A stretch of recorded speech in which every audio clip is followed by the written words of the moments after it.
Assalamualaikum warahmatullahi wabarakatuh.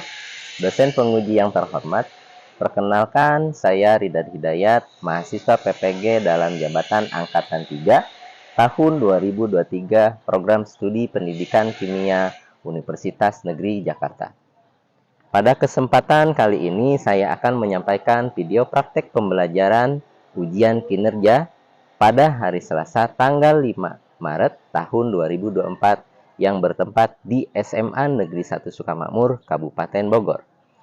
Dan pada kesempatan kali ini pula, saya akan menyampaikan materi hukum kimia dasar di sekitar kita untuk menyelesaikan kasus dalam kehidupan sehari-hari. Terima kasih, mohon masukan dan koreksinya. Wassalamualaikum warahmatullahi wabarakatuh.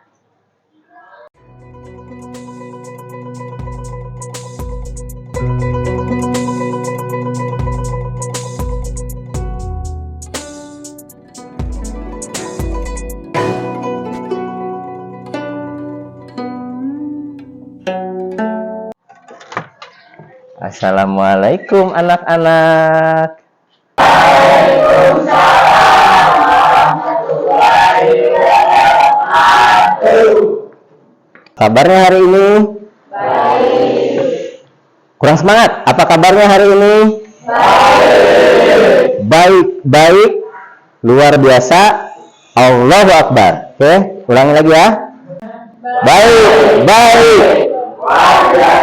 Allahu Akbar. Oke, terima kasih banyak anak-anakku sekalian dari kelas 10-1 yang sudah hadir pada hari ini. Kelasnya udah disapuin. Coba itu ada sampah, diambil dulu sampahnya, dibuang ya ke tong sampah yang ada di depan. Oke. Baik, ada yang sakit? Tidak ada. Pakaiannya sudah rapi? Sudah ya. Yang belum nanti rompinya ya digunakan, terus dasi digunakan juga ya. Baik, anak-anak, sebelum kita belajar, marilah kita berdoa terlebih dahulu dipimpin oleh Haji.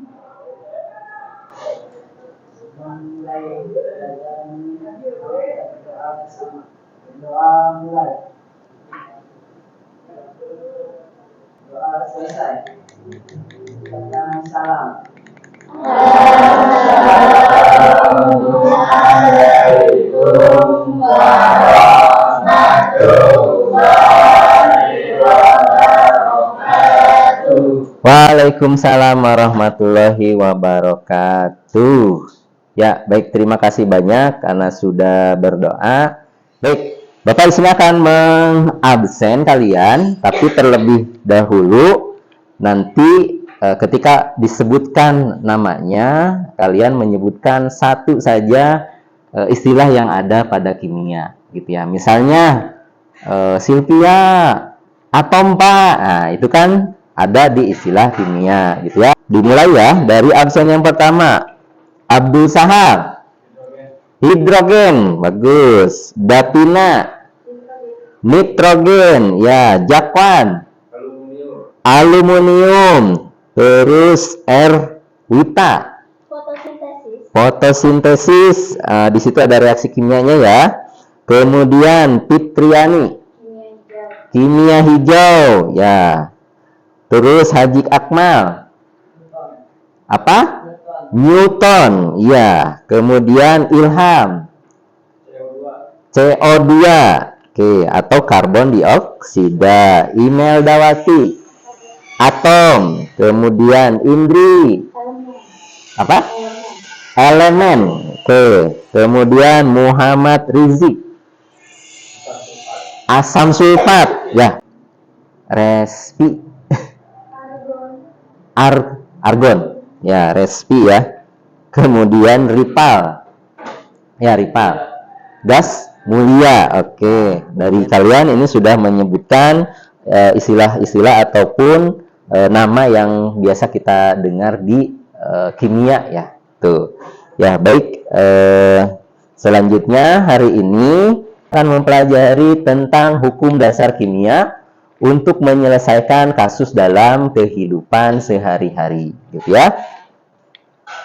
Nah, sebelumnya di sini untuk menanamkan kita sebagai profil pelajar Pancasila, ya, mari kita menyanyikan salah satu lagu daerah yang asalnya dari Bogor, ya. Nah, di sini adalah Mars Bogor. Kabupatenku Bogor tetap jaya, tanah tercipta kabupatenku Bogor tetap jaya.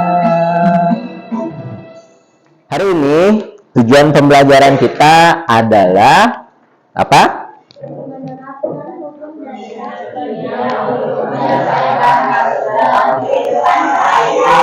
Ya, itu dia. Menerapkan hukum dasar kimia untuk menyelesaikan kasus dalam kehidupan sehari-hari. Banyak sekali kasus-kasus yang ada di sekitaran kita, permasalahan gitu ya. Permasalahan ini diselesaikan oleh ilmu kimia, materi dan zat dan sebagainya. Nah, ini kan kita sudah belajar sebelumnya tentang hukum dasar kimia. Nah, ini massa dapat berubah bentuk akan tetapi tidak bisa diciptakan ataupun dimusnahkan. Siapa yang bisa menjelaskan? Ya, silahkan. Beberapa reaksi kimia seperti pembakaran kayu, pembuatan kue, proses kimia di dalam tubuh saat mencerna makanan, dan besi berkarat. Iya, terima kasih Erwita. Salah satu hukum dasar kimia ya, di mana massa ini ya dapat berubah bentuk akan tetapi tidak bisa diciptakan ataupun dimusnahkan. Tadi contohnya Erwita menyebutkan di situ contohnya adalah besi yang berkarat, kemudian proses ketika makanan ya. Ini kan kita makan nih. Nah, kemudian dicerna. Nah, bentuknya aja yang berubah ya. Tapi kita tidak dapat tidak dapat menciptakan ataupun memusnahkan massa ini. Nah, kemudian yang kedua, energi matahari itu datangnya dari mana? Ya, dari mana sih sebenarnya energi matahari itu datangnya? Silakan, Sylvia.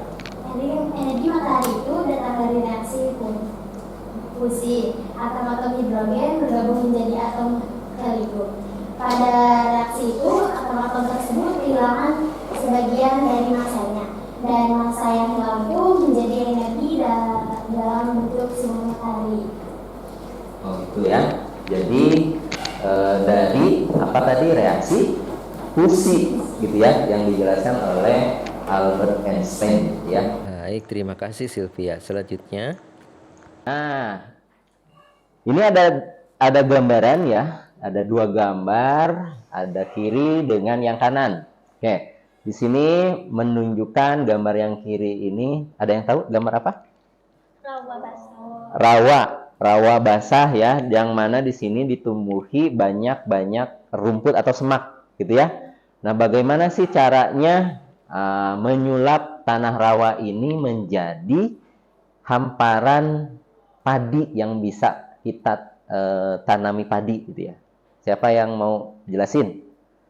Ya, Fitriani. Dengan cara dinetralkan keasaman tanah dengan kapur gaulin. Dengan cara dinetralkan keasaman tanahnya. Kenapa ini bisa asam atau tidak dapat ditanami gitu ya? Karena tadi dari pH-nya ya, dari pH-nya asam, pH-nya itu berapa? 3 sampai 2 ya. 3 sampai 2. Kemudian bagaimana nih si petani ini? Awalnya kan gini ya, semak belukar, kemudian ada genangan air. Diapain dulu? Dibabat, kemudian dibuatkan parit ya, parit atau selokan gitu ya. Nah, ini dibuatkan parit, kemudian nanti airnya dialirkan gitu ya. Kemudian bagusnya padi yang ditanam di tanah rawa ini gitu ya. Nah, ketika kalian menanam padi di tanah rawa ini ya, panennya itu di musim kemarau ya. Jadi musim kemarau, ini mah malah bagus gitu ya. Karena apa? air banyak gitu dan sebagainya. Tapi tadi ingat harus dinetralkan dulu tanahnya oleh kapur dolomit gitu ya, kapur dolomit seperti itu. Nah, oke, baik.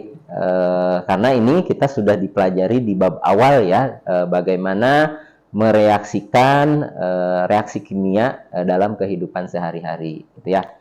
Nah, ini ada salah satu ya, apa namanya, Kak. Pemirsa, pada musim tanam kemarau tahun 2022 ini, luas 3.000 hektar lebih lahan rawa lebah yang tersebar di Kabupaten Tabalong telah ditanami padi. Kepala Dinas Ketahanan Pangan, Perikanan, Tanaman Pangan, dan Hortikultura Tabalong pun memprediksi luasan tanam padi di lahan rawa lebah bisa bertambah jika musim kemarau berlangsung lebih lama. Pemerintah Kabupaten Tabalong mengoptimalkan lahan rawa lebah sebagai lahan tanam padi pada musim tanam kemarau. Ini menambahkan pihak DKPP PPH Tabalong terus mendorong para petani agar bisa memanfaatkan lahan rawa lebah mereka secara optimal untuk ditanami padi. Asalnya lahan rawa lebah merupakan lahan yang potensial dikembangkan sebagai area pertanian dengan tujuan untuk meningkatkan indeks pertanaman di Kabupaten Tabalong apabila dikelola dengan baik. Novarianti TV Tabalong melaporkan. Baik, dari sini siapa yang bisa mengemukakan pendapatnya tentang, di sini kan boleh dikatakan pemanfaatan tanah rawa. Tadi kalian kan udah tahu nih, oh tanah rawa itu yang tadinya pH-nya 2 sampai 3, kemudian dinetralkan gitu ya, oleh apa tadi? Kapur dolomit ya, namanya kapur dolomit. Nah, kemudian ini salah satunya di Kecamatan Pugaan, Kabupaten Tabalong, Kalimantan Selatan, yang memang di sana banyak sekali rawa-rawa. Nah, rawa itu ciri-cirinya gini, airnya warnanya coklat, gitu ya. Tanahnya itu tidak subur karena tadi pH-nya asam, ya. 2 sampai dengan 3 itu asam sekali. Ketika tanaman padi ini tidak dapat ditanam di sana, tidak akan dapat hidup, gitu ya. Makanya dengan aplikasi kimia ya, pengaplikasian dalam kehidupan sehari-hari, dinetralkanlah gitu ya, rawa tersebut ya, menggunakan tadi kapur dolomit seperti itu ya. Ada pendapat lain dari kalian? Nah, yang tadinya ini kan, ini berapa tahun tidak bisa dimanfaatkan? 15 tahun gitu ya. Dengan adanya tadi ilmu kimia ya, bisa kita manfaatkan. Bahkan ini kan hektaran ya, ada yang 1000 hektar, 100 hektar gitu ya, puluhan hektar itu dimanfaatkan untuk tanaman padi. Nanti kita bisa namanya swasembada padi, nggak ada yang namanya paceklik. Kalau sawah-sawah biasa mungkin ketika musimnya musim kemarau ya tidak tidak cocok tanam. Nah, dia malah yang lain kemarau, dia malah menanam padi itu ya, kelebihannya. Jadi saling melengkapi. Oke, pertanyaannya adalah mengapa tanah rawa ini sulit untuk ditanami? Siapa yang bisa jelasin? Ya. pH tanahnya ya berapa? 2 sampai dengan 3. Oke, baik. Oke, ya seperti itu ya, karena memang pH-nya terlalu asam, makanya dinetralkan oleh tadi kapur dolomit. Oke. Kemudian selanjutnya Bapak minta kalian untuk dibagi menjadi 4 kelompok ya. Kelompok berapa? Sini ya. Terus ini.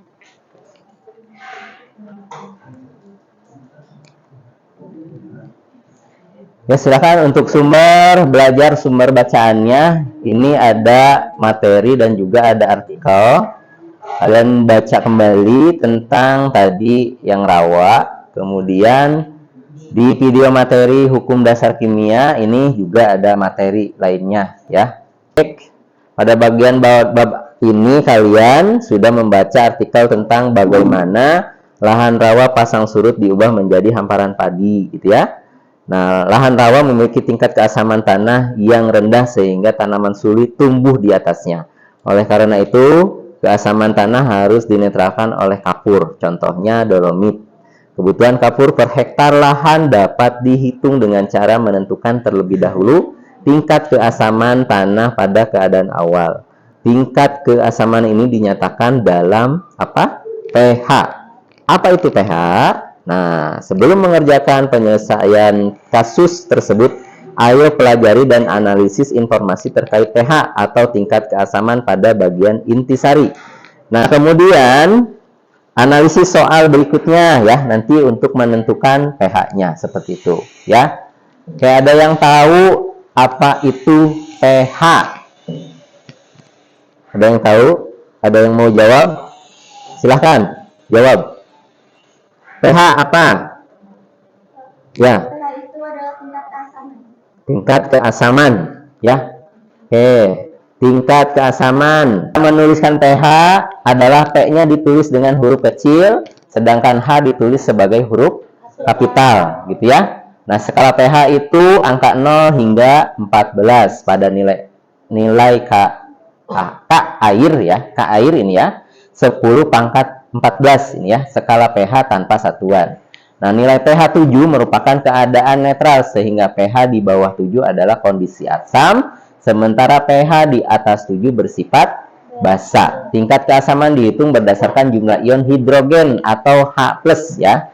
Dalam larutan, dalam hal ini pH mengukur jumlah ion hidrogen dari suatu molekul asam yang larut di dalamnya. Oke, terima kasih tadi Ardina ya. Ardina udah menjawab apa itu pH. Oke. Jadi udah tahu ya pH itu apa? Tingkat keasaman dalam suatu larutan. Oke, sambil mengerjakan, ada yang mau ditanyakan dari kelompok mana? Jakwan, mau bertanya soal penyamaan ya?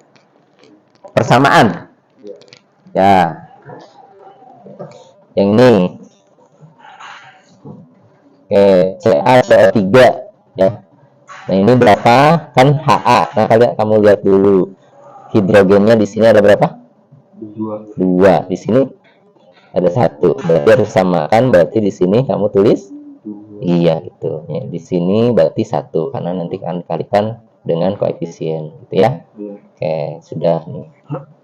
Selanjutnya untuk masing-masing kelompok untuk mempresentasikan hasil karyanya di depan. Assalamualaikum warahmatullahi wabarakatuh. Waalaikumsalam warahmatullahi wabarakatuh. Perkenalkan, kami dari kelompok 1 akan menjawab pertanyaan nomor 1. Untuk menetralkan asam humat dalam air rawa, maka perlu ditambahkan kapur, sebab kapur bersifat basa.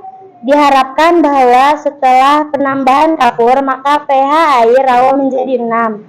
Senyawa CaCO3 adalah kapur yang bereaksi dengan asam humat menjadi persamaan reaksi kimia. Jadi di sini kami akan menyelesaikan penyetaraan persamaan reaksi.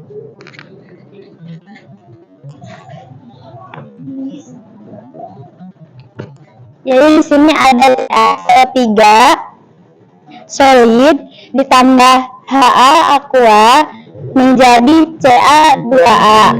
Di sini belum efisien ya teman-teman. Untuk lebih efisiennya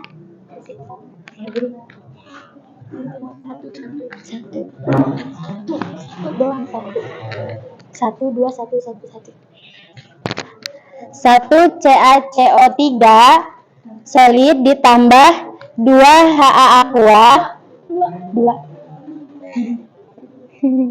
menjadi 1 CaA2 aqua ditambah 1 H2O. Teman-teman, terima kasih. Sekian dari kelompok kami. Wassalamualaikum warahmatullahi wabarakatuh.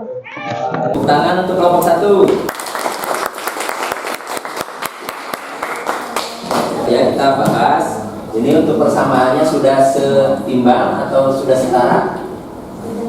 Sudah ya. Di sini ditambahkan koefisien ada 2 ya. Jadi kalau dilihat ini di sebelah kirinya 1 CaCO3. Nah, ini keadaannya solid, kemudian ditambah dengan 2 HA H2 menjadi ya 1 Ca H2 H2 ditambah 1 H2. Nah, di sini kan ada 2H, ini juga sudah sekarang jadi 2H ya. Nah, kemudian ini ada oksigen ditambah dengan 1 CO2. Jadi semuanya sudah setimbang atau setara ya. Ini Ca-nya ada 1, di sini juga 1, C-nya ada 1, ini juga 1 ya. Kemudian oksigennya ada 3. Nah, ini oksigennya, ini ada 2, kemudian di sampingnya ini ada 1, dijumlahkan jadi 3. Ya, kemudian A-nya ini ada 2. Nah, ini pun ada 2, dikalikan dengan yang angka koefisien di depannya. Ya. Oke, seperti itu. Ya, terima kasih banyak untuk kelompok 1. Sekarang kelompok 2 ya. Assalamualaikum warahmatullahi wabarakatuh.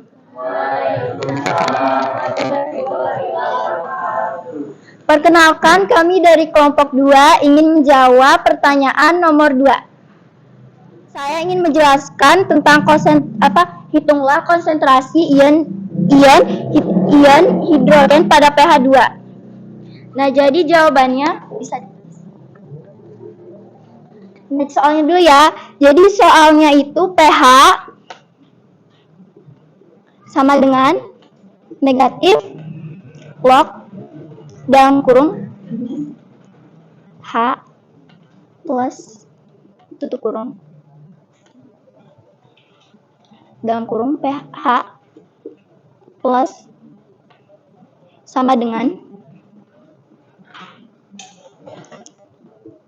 10 negatif pH. Terus pH sama dengan 2 negatif log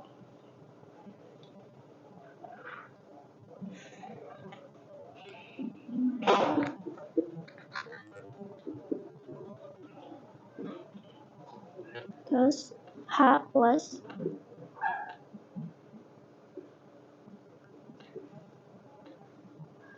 sama dengan 10 pangkat P-nya.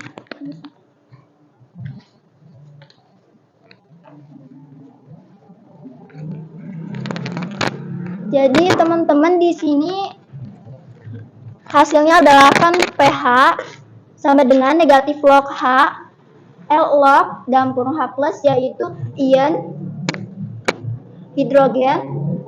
Berarti hasilnya 10 pangkat negatif 2.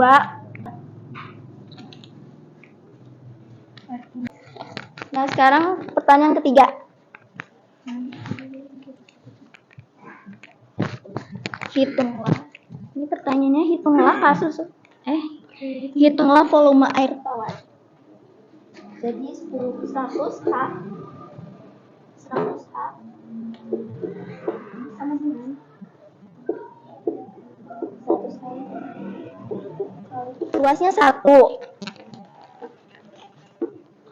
Luasnya 1 meter 2 persegi dikali 1 M, jadi 1 meter. Jadi hasilnya 10.000 meter kubik. Nah, terus di sini hasilnya berarti 10 juta liter.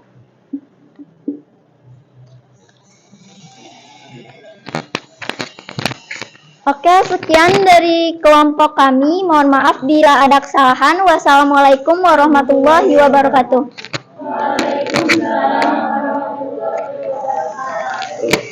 Oke, tepuk tangan untuk kelompok 2. Terima kasih karena sudah menjelaskan. Di sini ada soal ya. Soalnya itu mengenai pH ya. Nah, ini ya. Dimana mungkin ini ada koreksian sedikit. Ini M-nya M besar ya. Ini sudah baik, sudah betul ya. Terima kasih banyak sekali lagi kelompok 2. Dan kemudian yang kedua, apabila lahan rawa tersebut itu ada 100 hektar. Berapa literkah ya air ketika ada 100 hektar? Nah, ini tuh perhitungannya adalah gimana? 100 hektar sama dengan 100 meter sama dengan 10.000 meter persegi. Volumenya sama dengan luas dikali kedalaman. Luasnya itu 10.000 ya. Nah, ini dimasukkan 10.000 meter persegi dikali 1 meter kedalaman sama dengan 10.000 meter kubik. Nah, kemudian hasilnya adalah 10 juta. Tulis aja deh ya. 10 juta liter air gitu ya ketika 10 hektar. Nah, kalian akan bisa menghitung berapa CaCO3 ya nantinya yang kita gunakan untuk menetralkan 100 hektar tanah ya, ataupun untuk menetralkan 10.000 liter air agar bisa digunakan gitu ya. Yang ingin memberikan kesimpulan apa yang kita pelajari hari ini, kamu ya, silahkan Erwita. Jadi kesimpulannya dari hukum dasar kimia kita yaitu dengan hukum kimia ini kita bisa mengolah lahan yang tidak terpakai gitu jadi terpakai lagi. Ya, jadi kita bisa mengolah lahan yang tadinya tidak terpakai menjadi terpakai lagi gitu ya, karena dengan pengaplikasian hukum dasar kimia gitu ya, dengan tadi yang tanahnya asam dinetralkan gitu ya. Oke, selanjutnya apa lagi? Bisa apa? Taskia bisa mengukur apa? Bisa mengukur pH ya. pH itu apa? Apa tadi? Derajat keasaman ya, derajat keasaman ya. Tadi kita menghitung jumlah berapa liter air gitu ya. Tadi ada dalam 100 hektar ya, ternyata ada berapa liter air? 10 juta liter air. Baik. Itu untuk pelajaran hari ini kita belajar tentang hukum dasar kimia ya, untuk pengaplikasian dalam kehidupan kita sehari-hari untuk menyelesaikan permasalahan yang ada di sekitar kita ya. Salah satunya adalah untuk menetralkan tanah rawa ya, tanah rawa pasang surut gitu ya. Jadi tanah rawanya ini kita netralkan, kemudian bisa ditanami padi sekali lagi. Oke, selanjutnya kalian ini untuk mengerjakan evaluasi ya ataupun asesmen sumatif. Nah, silakan kalian scan menggunakan gadget kalian. Nah, kemudian dikerjakan ya. Nah, dikerjakannya ini di sini kan nanti kalian menjumpai soal-soal, ada 5 soal ya, 5 soal esai. Silakan, karena nanti dikumpulkannya berupa ada foto. Kalian tulis persamaan reaksi, kemudian foto, baru upload ya. Kasih nama, pilih kelas, kemudian kerjakan soalnya. Di filenya itu berupa foto. Nanti di buku kalian ya, dikerjakan juga. Kemudian dipoto, diupload. Oke, silahkan di-scan dulu.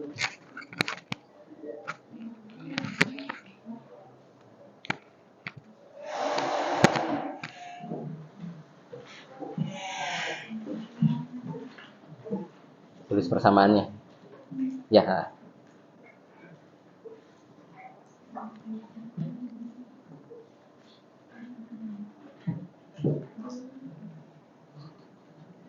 Terima kasih banyak. Untuk pertemuan selanjutnya nanti kita akan membahas tentang apa? Kimia hijau.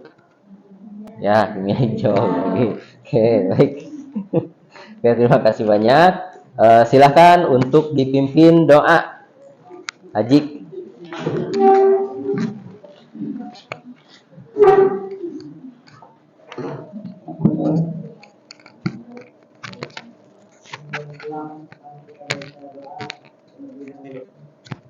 Doa mulai.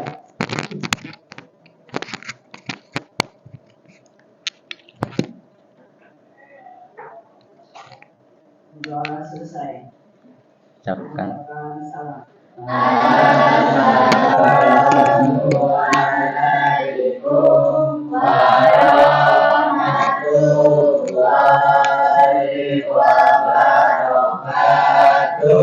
Waalaikumsalam warahmatullahi wabarakatuh. Oke, makasih banyak ya.